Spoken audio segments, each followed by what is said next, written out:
Mari belajar kelas 5, tema 6, subtema pertama, pembelajaran ketiga. Manusia dengan lingkungan alam. Semua makhluk hidup yang ada di bumi melakukan hubungan dengan sesama makhluk hidup maupun dengan lingkungannya. Lingkungan alam terdiri atas benda mati dan makhluk hidup. Lingkungan alam merupakan sumber penghidupan bagi makhluk hidup karena alam menyediakan semua kebutuhan makhluk hidup. Benda mati dan makhluk hidup saling mempengaruhi antara satu dengan yang lainnya. Bahkan, antar keduanya saling berkaitan. Salah satu bentuk hubungan antara benda mati dan makhluk hidup adalah jenis tanah, suhu, dan curah hujan di suatu tempat yang dapat mempengaruhi jenis tanaman yang tumbuh dan hewan yang berkembang di daerah tersebut.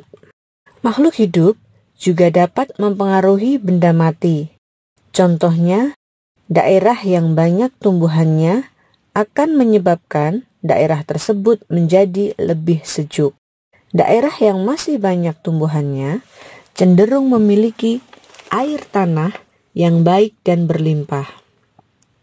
Hal ini terjadi karena tanaman membantu tanah untuk menahan air dan menyimpannya di dalam tanah dengan baik. Bagaimana dengan manusia? Hubungan antara manusia dan lingkungan alam dapat dikelompokkan menjadi dua. Pertama, hubungan yang membuat manusia harus dapat menyesuaikan diri dengan alam. Kedua adalah hubungan yang membuat manusia dapat memanfaatkan alam sekitarnya. Salah satu cara manusia untuk menyesuaikan diri dengan alam adalah dengan mempelajari peristiwa alam yang ada di lingkungannya. Para petani harus menyesuaikan waktu tanam dengan musim hujan agar tanamannya dapat tumbuh dengan baik. Para nelayan memilih waktu untuk berlayar menyesuaikan dengan keadaan cuaca agar terhindar dari bencana dan memperoleh tangkapan ikan yang banyak. Manusia juga harus dapat memanfaatkan alam untuk memenuhi kebutuhan hidupnya dengan menggunakan ilmu pengetahuan dan teknologi. Contohnya, untuk menanggulangi akibat kemarau panjang yang menyebabkan menurunnya hasil pertanian, manusia mencoba membuat hujan buatan. Pembuatan hujan buatan ini tentu dengan menggunakan pengetahuan dan teknologi. Kita juga akan belajar mengenai konvensi hak-hak anak. Anak-anak merupakan generasi penerus cita-cita perjuangan sebuah bangsa. Oleh karenanya, kebutuhan untuk tumbuh dan berkembang dalam kehidupan anak harus diutamakan. Sayangnya, tidak semua anak mempunyai kesempatan yang sama dalam mewujudkan harapannya. Banyak di antara mereka yang mengalami kesulitan untuk tumbuh dan berkembang secara sehat dan mendapatkan pendidikan yang terbaik. Banyak anak berasal dari keluarga yang kurang mampu, yang tidak mendapatkan layanan pendidikan dan kesehatan. Tak hanya itu, akibat perang dan pertikaian yang terjadi di beberapa negara menyebabkan banyak anak yang menjadi korban. Hak-hak mereka terabaikan sehingga menjadi korban kekerasan.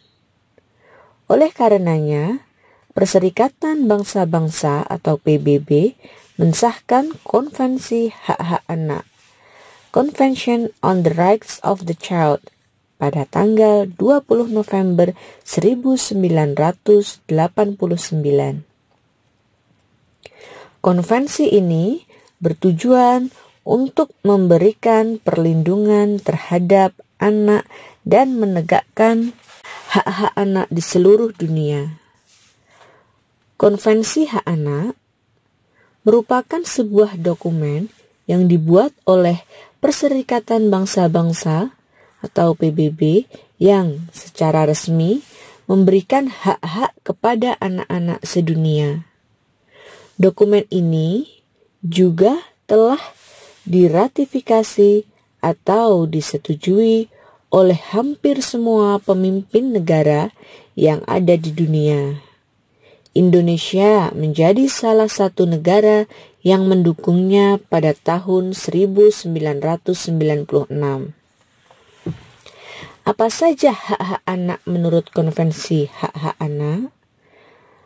Menurut konvensi ini, hak anak dikelompokkan dalam 4 golongan, yaitu yang pertama, hak kelangsungan hidup. Hak untuk melestarikan dan mempertahankan hidup, dan hak memperoleh standar kesehatan tertinggi dan perawatan yang sebaik-baiknya. Apakah kamu tahu nama lengkap kedua orang tua kamu?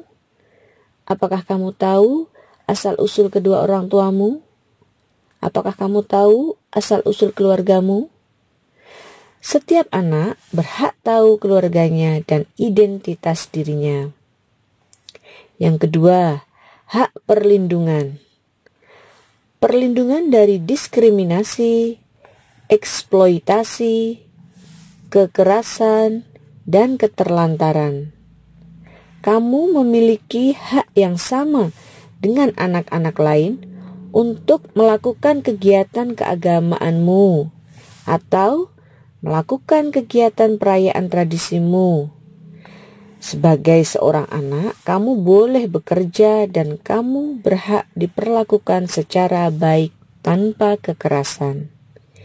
Yang ketiga, hak tumbuh kembang, hak memperoleh pendidikan, dan hak mencapai standar hidup yang layak bagi perkembangan fisik, mental, spiritual, moral, dan sosial.